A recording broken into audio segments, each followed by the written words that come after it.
Welcome to the Woman Worriers podcast, where we're working to help you call a truce with your anxiety. The information in this podcast is not a substitute for seeking help from a licensed mental health professional. Now, here's your host, Elizabeth Cush, LCPC.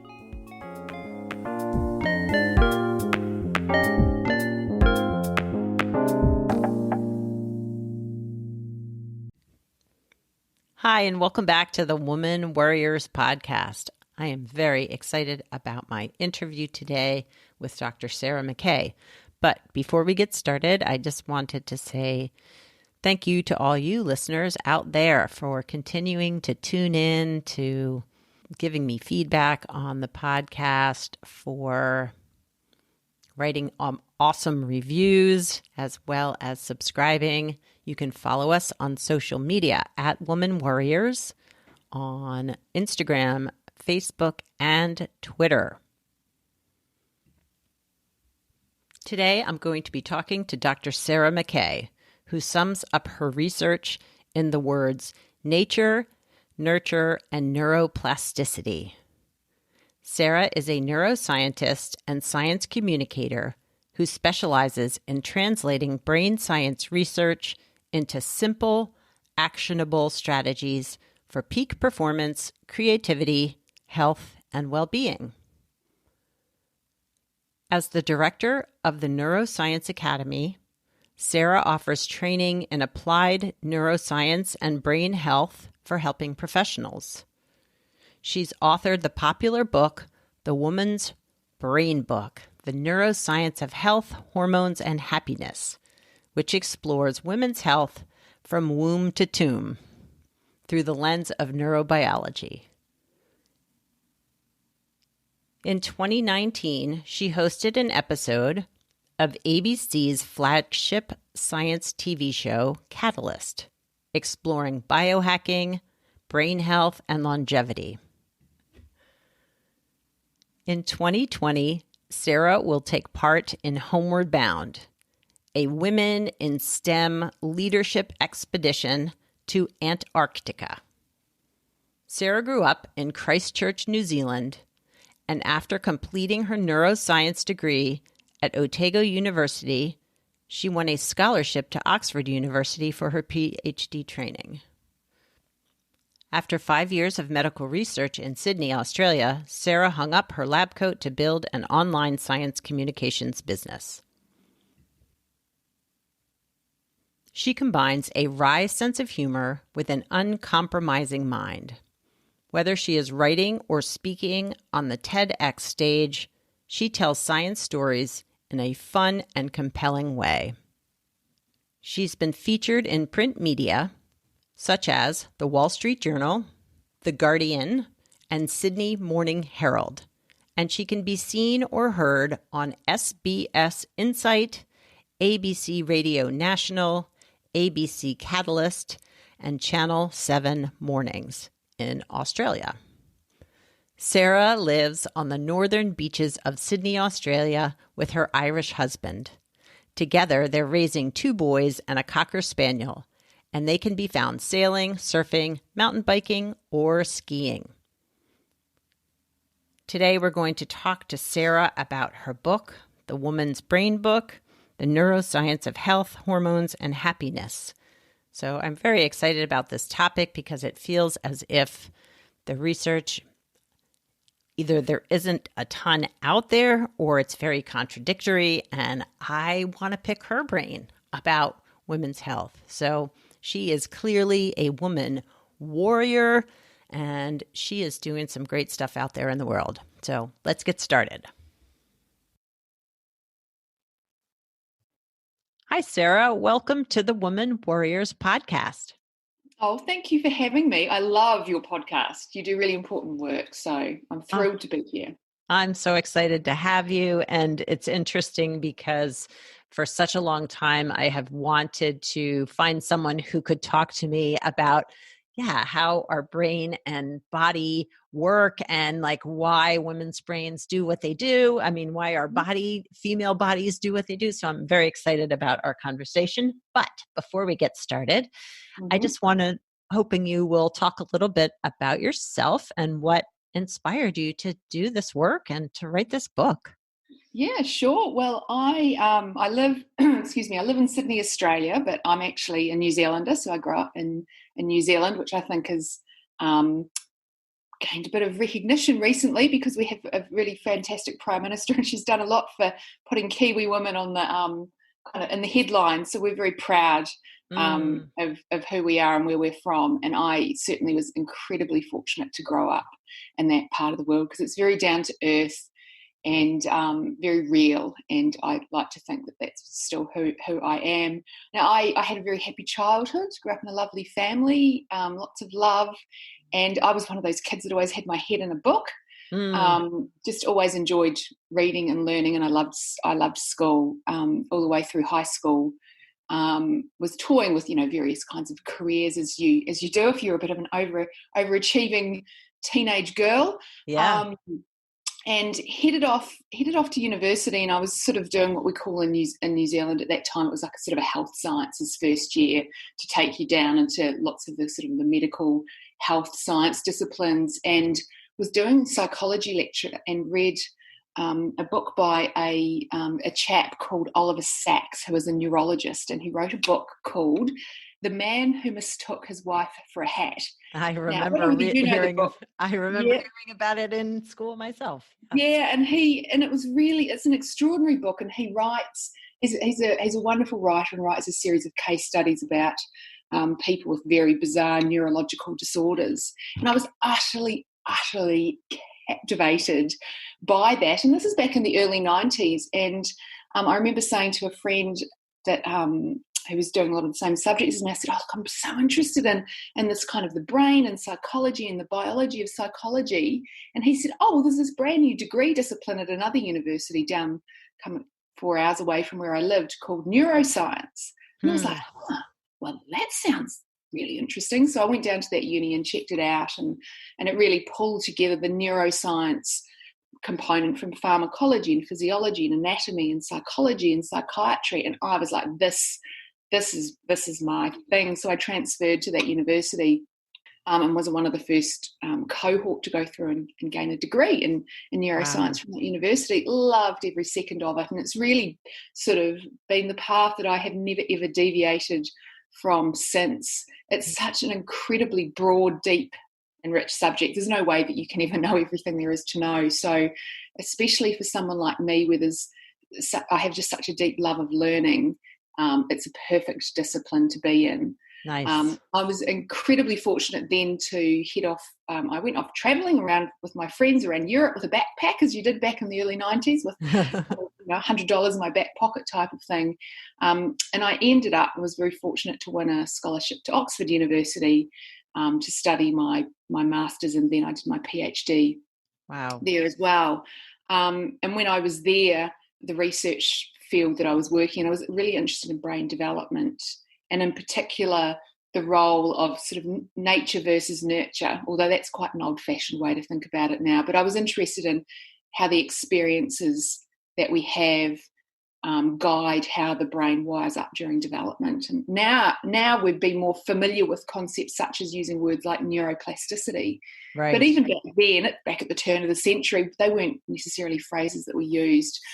But that's essentially what I was looking at, was how plastic the brain is during early development. And it's interesting for me because that now is a topic that there's such great thirst and interest for in the wider world. So when I was in Oxford, I met a gorgeous Irishman, and we was 20 odd years later or something, we're married now with a couple of kids, and on a bit of a whim back in 2002 we decided to go and live in Sydney, Australia for a year because we thought it sounded sunny, and we were really outdoorsy. We like, great outdoors and sailing and beaches and surfing. And that was sort of, we told his Irish mother that we would go for a year in 2002, and we're still here. Wow. And very obviously, where are we now? As we're recording this, it's the end of March 2020. We can't get to the beach as much as we would like. Life is very different for us at this moment in time, but we've had a really fantastic We enjoy living in Sydney a lot. That's why we've never left. Yeah. Really in the last kind of 10 or 12 years, I did about 5 years research in the universities here in Sydney, carrying on my work looking at plasticity and how the brain changes. And then I set up my own business about 12 years ago because I saw a real gap between what we were doing and the work that we were doing in the research lab and what people wanted to use and apply in their lives. And so I've been doing that since, really working, sort of taking the neuroscience, what can we do, what can we understand, and how can I use that to help people in some meaningful way. Yeah, yeah. Well, and for your book, The Woman's Brain, you did a lot of research, just sort of initially looking at, are women's brains different than men's brains? And, there's this whole, what was it? Men are from Mars, women, or whatever it is. Men are from Mars, women are from Venus, or like we're so different. But are we really biologically or neurologically so different? That's a really good question, because when I started writing the book, I really went into it.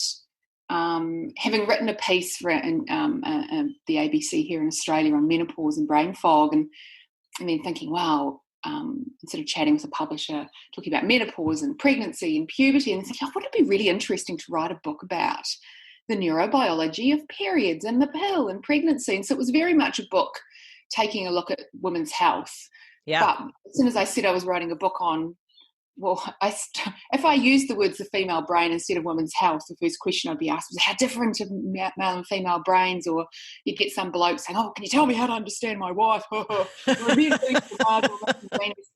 And all of this kind of thing. And it was curious to me because I wasn't writing a book about that. I was writing about puberty and the pill and periods. But anyway, I guess, we all quite like this idea that we can kind of put all men over this side of the room and all women over that side of the room, have kind of a pink side and a blue side based on what's inside our skulls. And if we kind of open up our skulls, we could see these pink brains and women and blue brains and men. And we're really captivated by these findings of sex and gender differences, especially when they've got a very seductive brain-based explanation, or neurosplaining as I call it. But it doesn't turn out that way when we start doing really careful studies looking at the structure, the gross structure, just look at a brain from the outside, or zoom in with a microscope and look at the microarchitecture. And then when we start looking at various thoughts or feelings or behavings, it's not as easy as you might intuitively think to divide brains into pink and blue at all. And one concept that's come out of a lot of the literature is this idea of a mosaic brain, whereby we've all got so many differences in our brains, and some women may have a brain that's made up of lots of pink and blue and purple and mauve and violet parts, but so might a lot of men, and we simply can't say all brains are this way and all brains are that way. And instead we need to start asking ourselves, what is this particular difference we are curious about exploring between males and females? How different is that difference really when it comes down to it? Because typically it turns out that the differences are very, very, very small, and there's a massive overlap. And it turns out that brains aren't actually that different at all.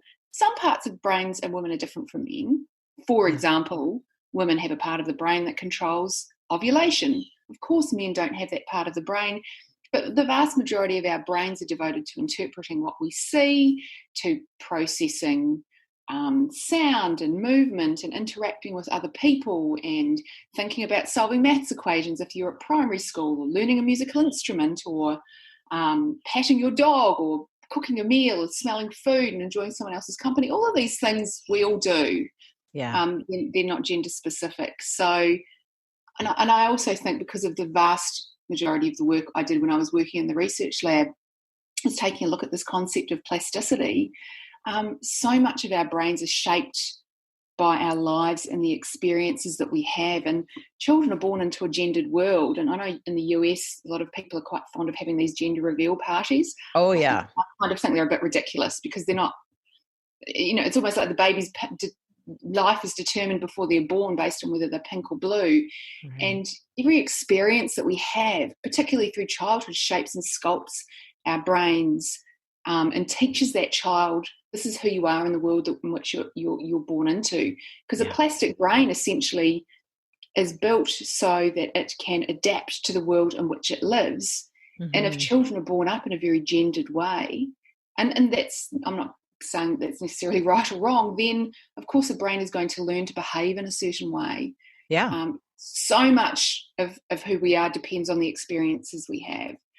So it's way more complicated than a male brain's different to female brains. Are all men different to all women? When it comes down to it, well, I mean, mostly we're more similar than different, aren't we? Yeah. But I think to your point that if we have been born into a very gendered society, from a very young age, we are picking up and modeling and behaving in these ways that, these are the ways boys behave. These are the ways girls behave. And it just sort of becomes part of who we are.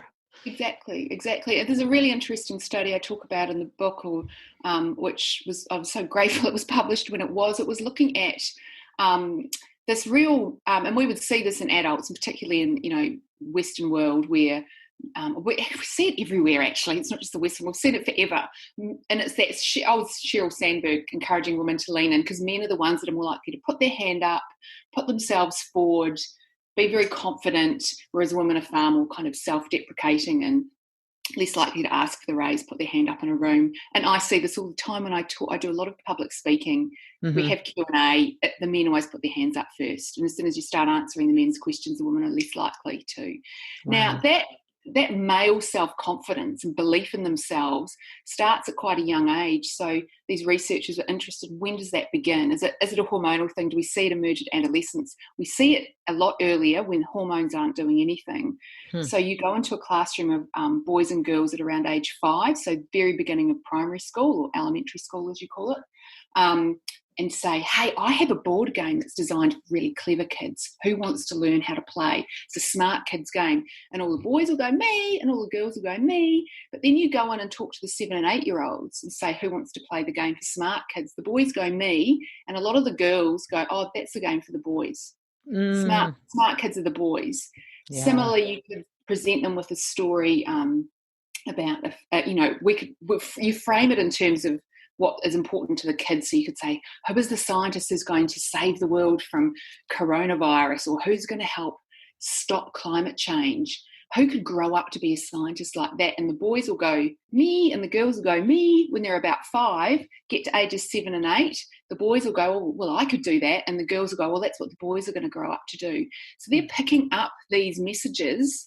Yeah. That the boys can be the ones that can be confident, go forward and put their hands up, and the girls kind of defer to them. And they're learning that at a very young age. Yeah. I'm not sure what the answer is, but I think it's really important we realise how early these tendencies emerge.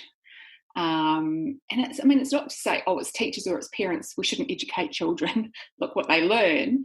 But, they pick this stuff up from the experiences that they have. And it's... and it's hard to unlearn that as an adult woman.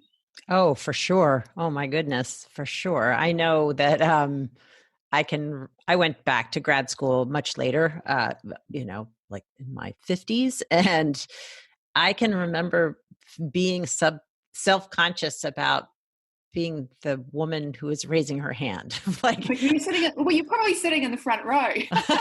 Probably. That's what you do when you're an adult student. You go back to uni, you sit in the front row, and you're enthusiastic. Exactly. I had all the questions, and then I began to get very self-conscious. I'm like, okay, and the men probably don't feel as self-conscious because they haven't learned that what is important is to be polite and demure, and right. And that's not an innate thing, because we see it emerging in those early childhood years. So I think it's useful for us to understand that, because in that we go, well, I learned that behaviour. Yes. I can learn new behaviour, and isn't that powerful to know that you can change? Absolutely. Yes. And that's the amazing thing. That's that I just love about all this neuroplasticity research, that we can change. Our brains can change, and we can learn to be different.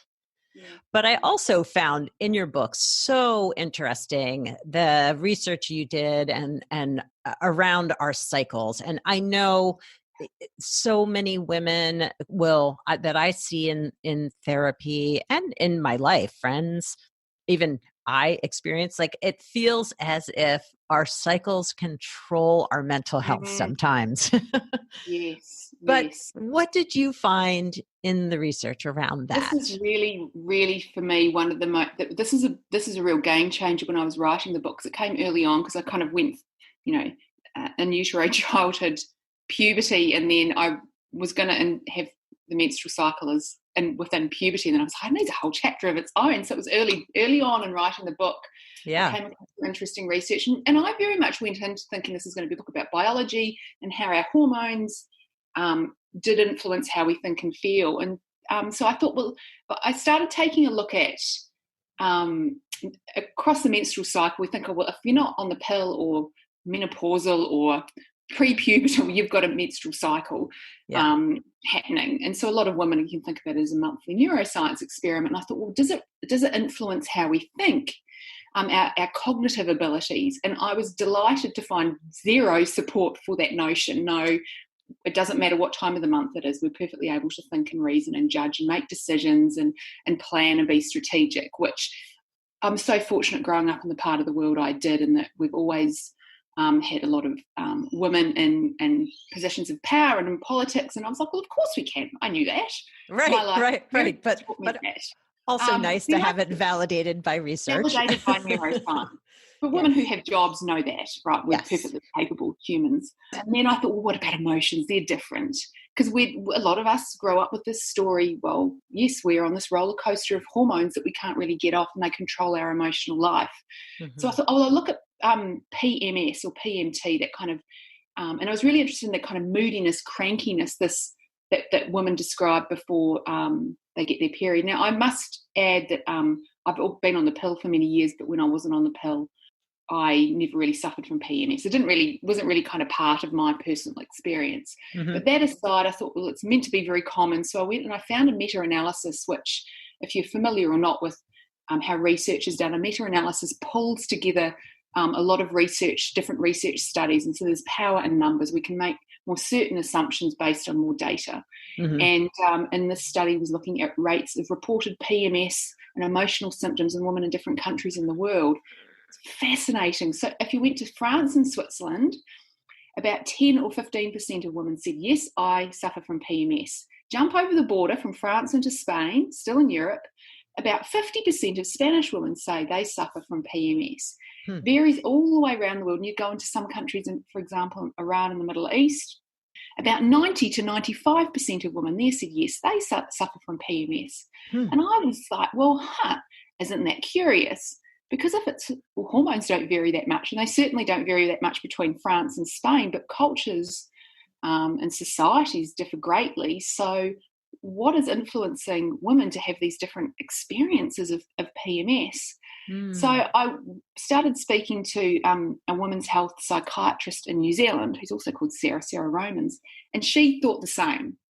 She said, I get it. She's obviously seeing a particular subset of women who have serious mental health issues. They're coming to a psychiatrist. But she said they were all coming to me and defaulting to their reproductive capacity. I am a woman. I'm ruled by my hormones. And she said, I just didn't think that was the case for them all. And she was familiar with these variations in PMS rates around the world and designed a study called the Mood and Daily Life Study. And so women had kind of an app that popped up on their phone, and every day they had to record the day of their menstrual cycle, how their current emotional status, and they were given a range of positive and negative and neutral emotions to choose from, and the same number of each, so the data wasn't skewed to only negative emotions and maybe happy, Right. Which a lot of studies are, as if we have 12 negative emotions and one positive. How stressed they felt, how socially supported or not, their kind of social status, and what was really telling them this was that they were not told it was a study looking at PMS symptoms. Hundreds of women in the study, many hundreds of cycles gathered, and the data was crunched. And it turned out that there were some women whose emotional status was determined by their hormonal status, by the day of the month. But it was a very small number. It was only about 1 to 2 in 20 women. Wow. So about 5 to 10% of women. The rest of the women, day of the cycle didn't have any influence on their emotional status. And this is interesting, but when you do a different type of study and you tell the woman that this is a study looking at emotions and PMS, you get a very different data set. So when you're not priming people's expectations about their health outcomes, you see very, very different data. What is interesting, when I was talking to Sarah about this on the phone, she said, it's so interesting. What was the key indicators of women's emotional status? How stressed they felt was important. Their physical health on that day was important, but the key indicator of their emotional health and well-being was how socially supported they felt. Did they have someone that they could call on if they needed it? Did they feel loved and cared for and nurtured by someone else? And that was an absolute turning point in writing this book, because I started to see this pattern emerge when we're talking about girls entering puberty. What was the determinant on their how emotionally traumatic it was? Did they go on to develop anxiety and depression as they went through puberty? It depended on the social context in which they were in. Were they going through puberty at the same time as their friends? They were going through much earlier. They were more vulnerable. Boys going through puberty earlier than their friends get bigger, hairier, musclier, taller. They rise in social status. They're protected than the little guys. What is one of the greatest determinants of a woman's postnatal experience, whether she develops postnatal depression? It's how socially she's supported she feels. It's that old story about who's in the village. Yeah. We look at menopause. Obviously, that's a really emotional and difficult time for lots of women, but how socially supported a woman feels, how physically well she is, all of that is as much of an indicator to her experience as her hormonal fluctuations. And I saw that time and time and time again through the book. And every researcher I spoke to said the same thing. I would say, how can we help a woman who's gone through pregnancy? How can we help a little girl entering puberty? How can we help someone who's suffering from anxiety and depression? And what would every single researcher, every single specialist in the field, they'd be like, oh, well, it's about the social support. It's about other people. It's about love. It's about connection.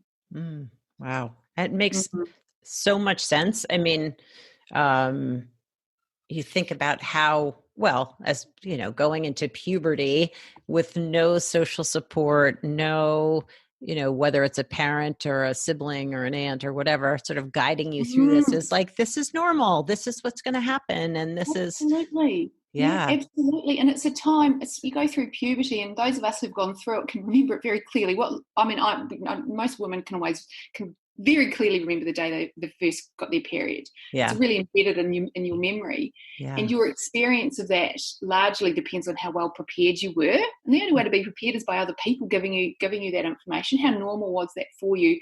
And also what was happening in your friendship groups at that time. If you and it's so normal for young people, boys and girls, to sort of pull away from the family and focus on friends. And that's biologically normal. It's what young people should be doing. And so that social group just is so vital at that point in time. And if you feel different, that is going to have a very powerful outcome on your emotional experience. So when we tend to focus on hormones all the time, and they play a role, but they're not the loudest voice in the crowd. Every one of our emotional experiences. And I think that is such good news, because again, we can do a lot about a lot of things. We can't do, if you're a female and you've got a menstrual cycle, well, that's kind of what you've got. You can take care of your health, but you can't necessarily, unless you're perfectly happy to go on the pill like I've always been, change your hormonal fluctuations. So we've got so much choice and agency over our emotional responses. We're not on a roller coaster that we can't get off. And I think that that's, for me, was a real surprise when I wrote the book, that was what kept coming up time and time again. Yeah. And I think you do say in the book too, that there are people that do have, I'm forgetting the letters, but, severe. Premenstrual dysmorphic disorder, so PMDD, which is a severe type of PMS. And that's what I said even in the careful studies that were done, for example, with Sarah Romans and the Mood and Daily Life. Yeah. There were a subset of women who were far more sensitive. Yeah. But most women were not. Yeah. And it's like what we see when we look at women around the world. What was the influence on that? Is the kind of the narratives and the storytelling that emerges within a group of women, within a society, within a particular culture. And that was a stronger influence on women's PMS symptoms than hormones. It's the stories that if you've been brought up to expect that you're going to suffer from PMS, perhaps your mother did, or your mother was told that she would, and then you're told, well, 1 week a month you're going to feel pretty rubbish. And interestingly, if you look into all of the feminist literature, we see a very, very similar story emerge in that space, and that, you know, PMS is just women are given permission to say what they think and feel for 1 week a month. The rest of the 3 weeks we are keeping ourselves quiet because that's what we've been told we should do. Interesting. I think that's really interesting, and it's not to say that hormones don't influence how we feel, mm-hmm. but perhaps not as much as we may have been taught. And I think that's quite a powerful message. Absolutely. Absolutely. And so now I want to shift to, you know, sort of older, you know, well, I'm just talking about myself feeling older, but perimenopause, you know, perimenopause, menopause. Yep. So, I mean, I can recall before, I guess I knew I was in perimenopause, but just really feeling as if like I was pre-dementia. Like I can remember calling my sister who's older than me and saying like, I'm not sure what's happening. Like I was also a little depressed, and there was a lot going on. And she had some friends who were older, and she's like, I think this is what's happening for you. You know, this is part of the menopausal experience. And I've had clients share that with me as well. And so do hormones, our changing hormonal fluctuations impact our cognitive stuff or how we're feeling in the world? Well, that's really interesting, because that was what was kind of the spark for writing this book. Was I wrote an article on menopause, perimenopause and brain fog, and that many women do experience kind of, they become fuzzy and forgetful and moody and think, oh, it's the first signs of Alzheimer's and dementia, and get very, very fearful about that. Yeah.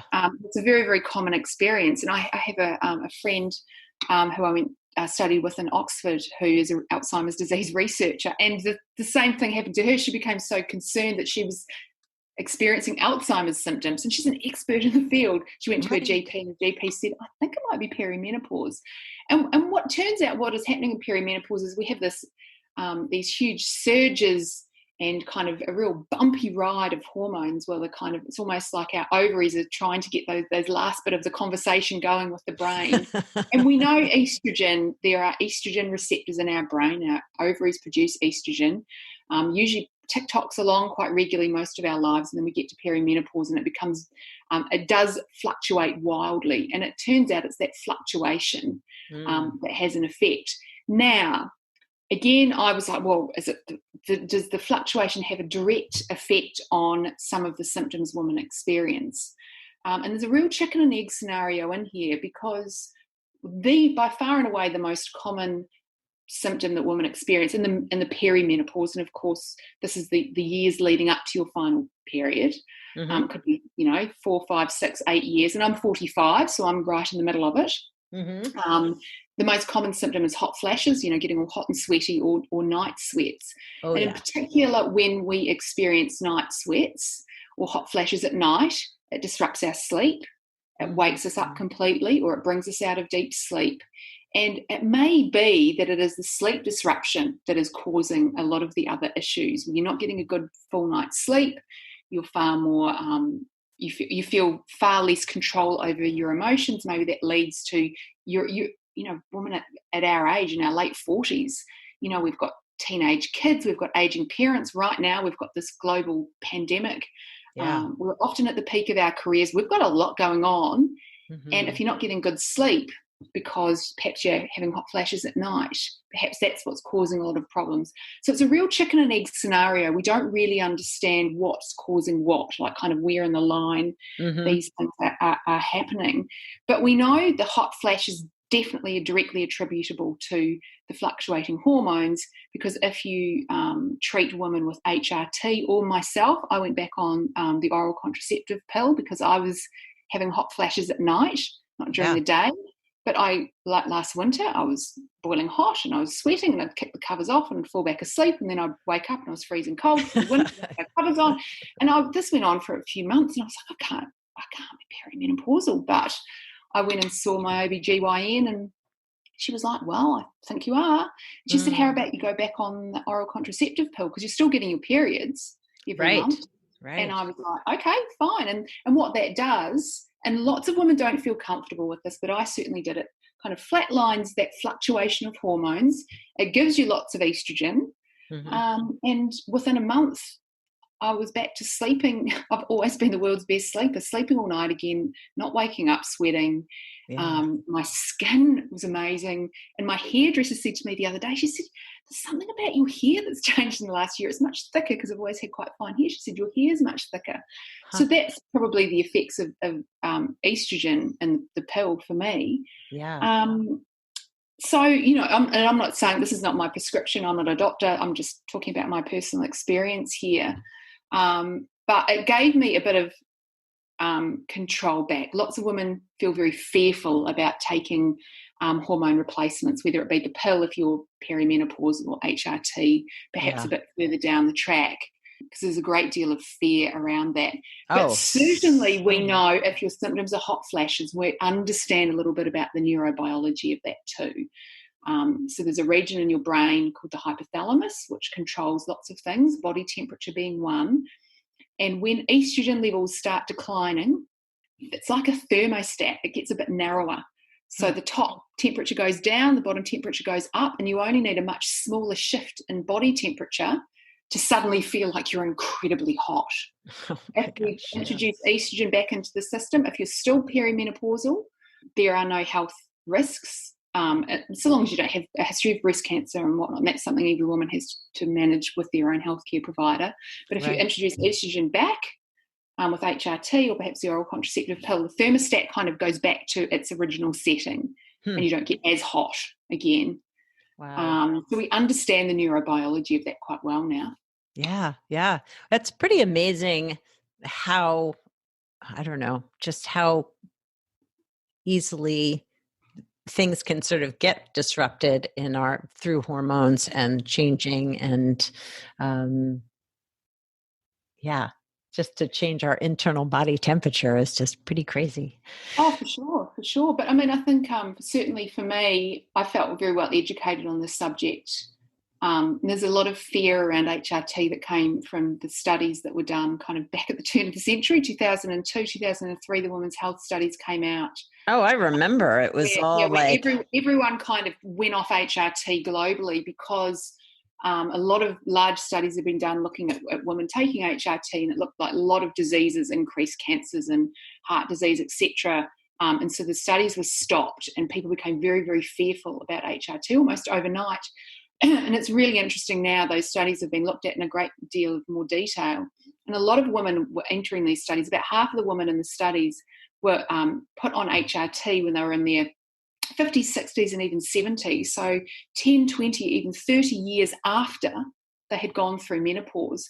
And it was those subset of women who had estrogen reintroduced back into their system, sometimes decades after they'd weaned off it.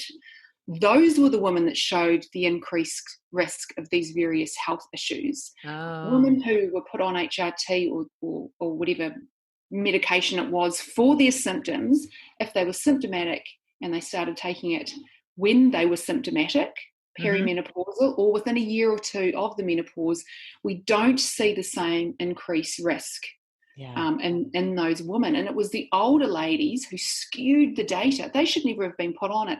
And that has since been validated quite well in a lot of animal studies. You can go in and validate a lot of this. We can look at, menopausal animals in the lab, menopausal mice. And we see when you reintroduce estrogen into a system, that's when it causes the damage. So there was a lot of fear back then, rightly so at that point, because we didn't understand the data well enough. And now we've looked back on that. There's a generation of women who've been scared off HRT.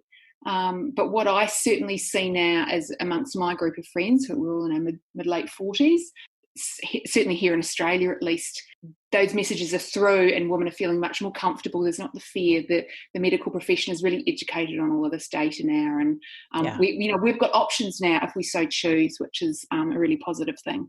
It really is. It really is. Because I mean, I definitely got hot flashes, but it didn't. I mean, maybe it was disrupting my life more than I realized, but it was okay. But I have a few friends who it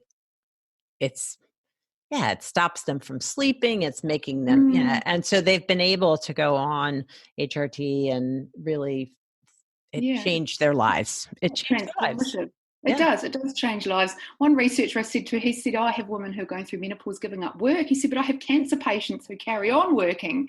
And it's nice to have some options. So your life, right now, there's enough disruption going on. So I think whatever we can manage, we should manage. Absolutely. Absolutely. So I want to just say that I loved, I think you had one section about menopause and like, why do we as humans have this long life after no longer being able to birth children and be reproductive? Yeah. And you talk about the orca whales, and I know that's a beautiful idea, isn't it? It is. Will you talk a little bit about that and what? It's this lovely notion that I came across. It's like in almost every mammal in the animal kingdom, we like to look to the animal kingdom to see, because we are part of the animal kingdom too. And as I often say, the animal kingdom doesn't read books on what to expect when they're expecting. And as it turns out, that's a pretty powerful indicator of, why we looked at all of the rest of the animal kingdom, but apart from humans and a couple of species of whale, once you go through menopause, you die pretty much straight away. So you end up, your reproductive years are kind of over, and then that's it for you because you're kind of dispensable.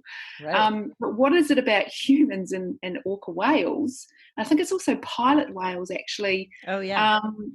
Why do we kind of carry on living? And there's this lovely notion, and it's been studied in these whale populations, that it's this kind of like this grandmother theory or this wise matriarch theory that having a woman with wisdom that she's gathered up over years of life experience, who's no longer fertile, so her time is not taken up with raising children, but she has wisdom to impart to the community in which she lives, then that promotes survival within that community of the young people coming through. In the whale populations, we would see that the wise menopausal matriarch whale, she's the one that knows where to find food when times are tough. And the pods that have those wise postmenopausal matriarchs are healthier and survive for longer. And there's more survival of the young. They're able to find food. So it's whether or not we can. It's just kind of coincidence, but there is this. But I like that we postmenopausal women, we have knowledge and experience that we've built up over many years, and when we're no longer raising our children, we can move on to a really new role in society. And gosh, there's a need for warmth and wisdom and empathy and kindness and leadership. Yes. Right now, men can do that, but they don't seem to be doing that great a job, a lot of them. But there's this, there's all these wonderful women out there I know. Mm-hmm. And I often think about if people know Jacinda Ardern, the New Zealand Prime Minister, gosh, she's just just epitomises warmth and kindness and clean, clear, warm, nurturing leadership. Yeah. And I know so many women like her, but we just don't have that confidence to put up our hands and lead.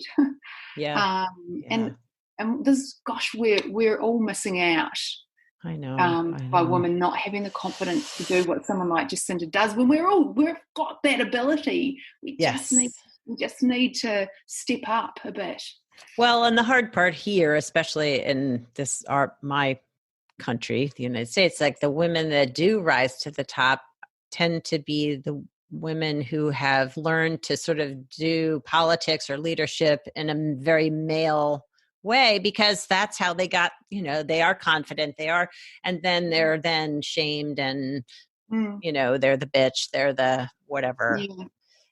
And Yeah, that's a tough, it's a terrible thing. yeah. But then, people also seem to weirdly then have such great reverence for someone like the Queen. Right. Like Crown is one of like the top shows to watch on Netflix, and people just think, and they're perfectly happy to look to someone like the Queen with reverence and respect. Yeah. So there are ways that women can lead, I think. I believe for sure. Absolutely. We just don't, sometimes we just don't seem to think that they can. But I think also we need to just, there's lots of ways that we can do that. That's not in politics. It's not just becoming president or prime minister. Right. There's lots of ways that we can all do that within our own communities. And that's kind of where you've got to start, I think. I think so too. So if you wanted the listeners of the podcast to take away something, what would be from your book? What would that, if there's a nugget? Look, definitely this idea, like if I had to give a prescription, it would be a social prescription. And it didn't matter whether it's, a newborn baby, what does it need more than anything? A little kid starting school, young people, girl getting her period for the first time, or going through those teenage years, new mums, just women in midlife who are kind of confused, older women, people in aged care. What does everyone need? And it's that social prescription. And that is one of and we have very clear data that is one of the most powerful determinants of health. Well-being, emotional stability, happiness, what makes life matter.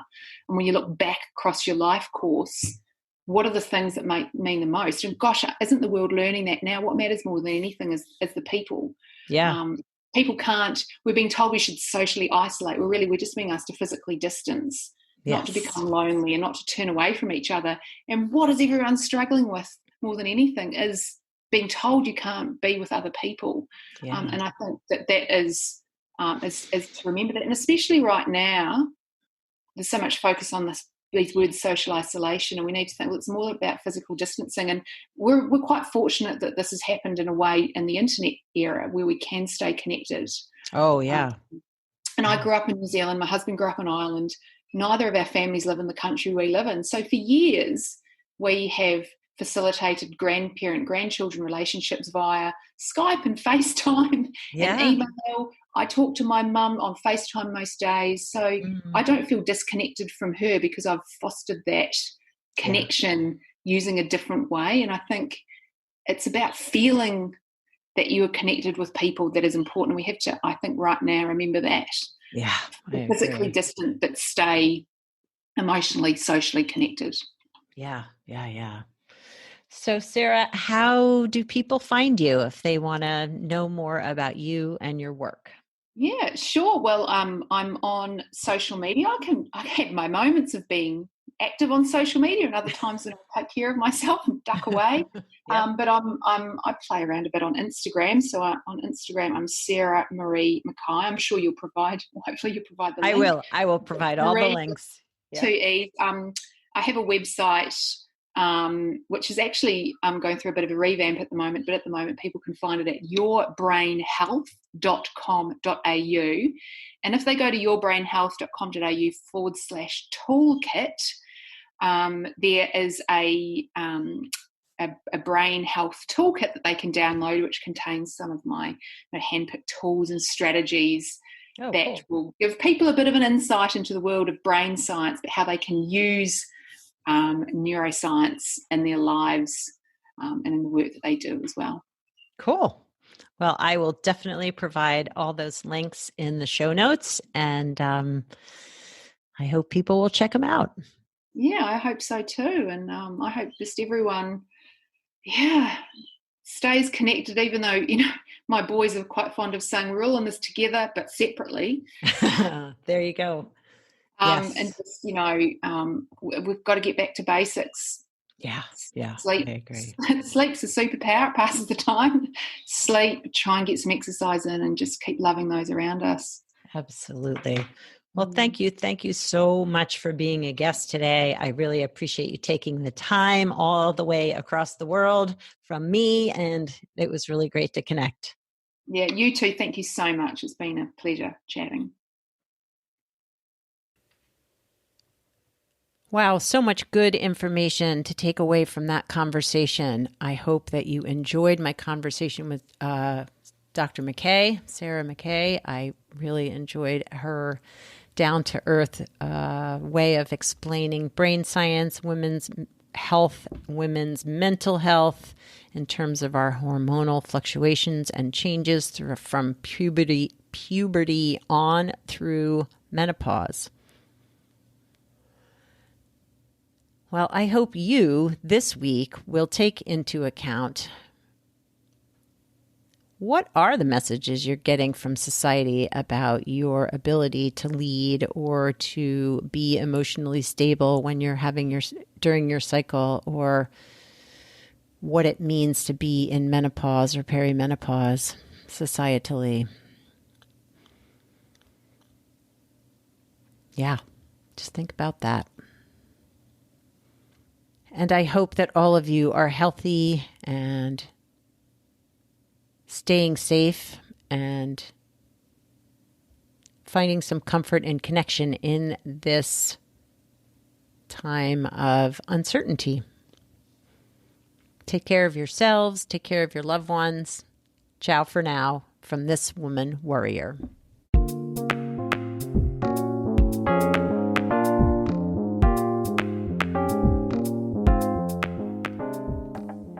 Thanks for listening and subscribing to the Woman Worriers podcast. Music was written and performed by Andy Cush.